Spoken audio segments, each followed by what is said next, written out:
Hi everyone, I'm Arnell, and today we're going to look at the causative. Specifically, the causative verbs have, get, make, and let. Oh, these look like normal verbs. Why are they important? When we use these verbs in a causative way, they have a very unique structure and a special purpose. Let's take a look. Here's a basic concept of causative verbs. You don't do the action, someone else does the action, but you are in control. I know this seems a little bit dramatic, but it's the basic idea. So, with this idea in mind, let's look at the causative in 4 steps. Paying for a service, ask, convince, persuade, force, and permission. We're going to spend the most time on steps 1 and 2 with have and get. And at the end of this lesson, I'll have a mini test for you. Number 1, paying for a service. Have something plus verb number 3. Get something plus verb number 3. What do I mean by verb number 3? Verb number 3 is the past participle. For example, play, played, played. Eat, ate, eaten. You can see my past participle there. Okay, let's compare. I iron my shirts every week. I have my shirts ironed every week. What's the difference? The first example, I do the work. The second example, I pay for this service. I don't do the work. I could also say, I get my shirts ironed every week. Have, get, is there a difference? They mean the same thing. Have is just slightly more formal. Get is slightly less formal. Let's do another example. The wind was so strong that a tree branch smashed through my window. I repaired my window. I had my window repaired. I got my window repaired. You can see that structure. Have, get, something plus verb number 3. I did the work. I paid someone else to do the work. If you're going to, if we imagine the causative as a person, it would be Miss Rich.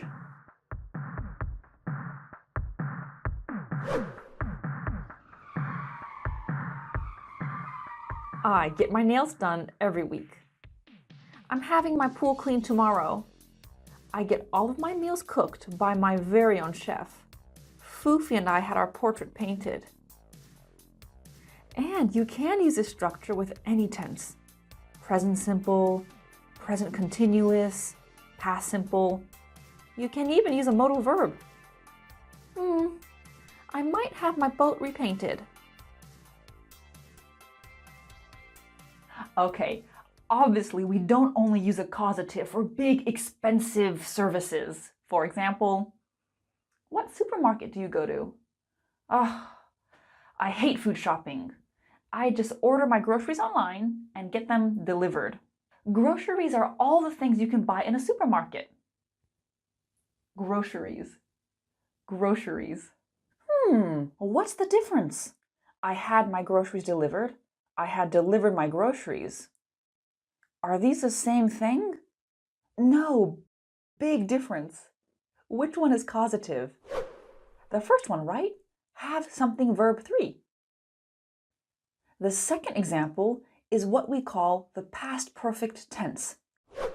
Had plus verb 3. So you can see one little change in your word order can make a big difference. I have a video on the past perfect here if you want more information. Let me know in the comments below the last service you paid for. I had my eyes checked recently.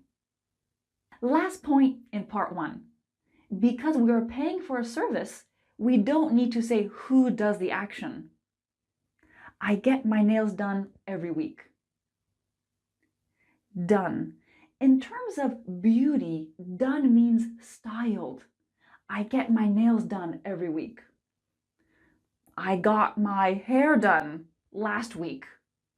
I'm getting my makeup done.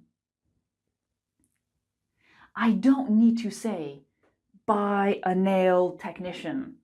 I don't need to say, buy a hairdresser, buy a makeup artist. It's always obvious. Nobody's ever going to think, you got your nails done? By a dentist? Okay, part 2. Ask, persuade, convince. We're still going to use have and get, but the structure changes a little bit. Have someone, verb 1. Get someone to, verb 1. In this case, we really want to make it clear who does the action, and in this case, we're not necessarily paying for a service. Let's do a few examples. Oh, my car has been making this weird noise lately. Really? My brother's a mechanic. I'll have him take a look. Have someone, verb 1. I can't get my 6-month-old son to sleep. He never sleeps. Get someone to, verb 1. In this case, is there a difference between have and get? Yes, a little difference. For you, which example feels more difficult for the subject? Get. When we use get someone to do something, we often have to persuade or convince this person. Have is a little bit more neutral. I have my students put their homework on my desk before the lesson starts. How do you get your students to listen to you? The first one, I ask my students to do this. They do it, so I don't have to. The second one, how can I convince them? Do you have any tricks or techniques? I'll have my lawyer give you a call. He might be able to give you some advice. I'll ask him to call you. Getting my parents to agree with me is almost impossible. I can't convince them. It's very hard to persuade them. Okay, so it's important to know this difference, but yes, sometimes we can use these structures interchangeably. I hope everyone enjoyed my presentation. Are there any questions? Yeah, could I please have a printed version of the presentation? Of course. I'll have Sam print you a copy. I'll get Sam to print you a copy. Imagine Sam is my assistant. In this case, you can see there really isn't any difference. So it's good to have that feeling, but sometimes they can be interchangeable. Mini review. Have something, verb 3. Get something, verb 3. Yes, they mean the same thing, but get is a little bit less formal, more conversational. Have someone, verb 1. Get someone to, verb 1. They can mean the same thing, but get has that stronger feeling of needing to convince or persuade someone. Okay, let's move on to make and let. Part 3. Make someone, verb 1. When we use make someone do something, we're really thinking about forcing someone. And yes, there are different levels of force. We have physical force, mental, emotional force, and then neutral. The robbers made the security guard give them the code.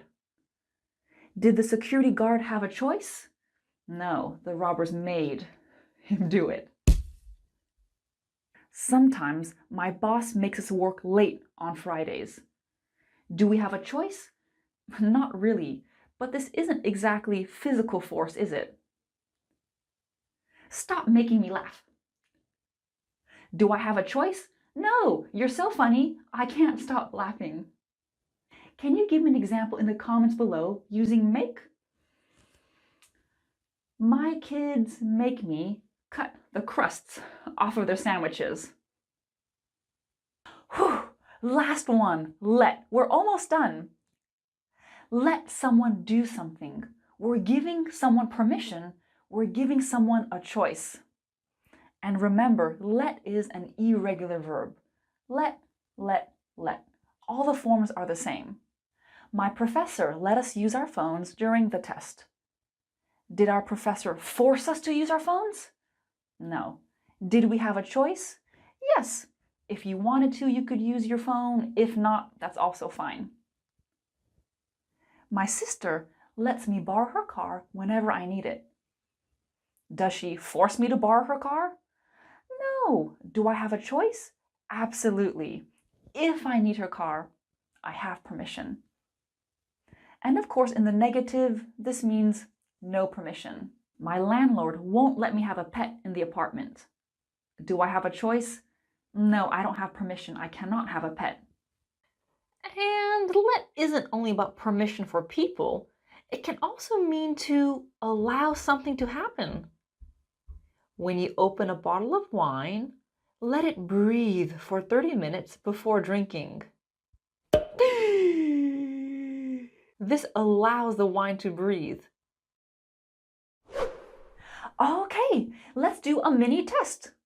Number 1, next week. A, I'm getting my wisdom teeth removed next week.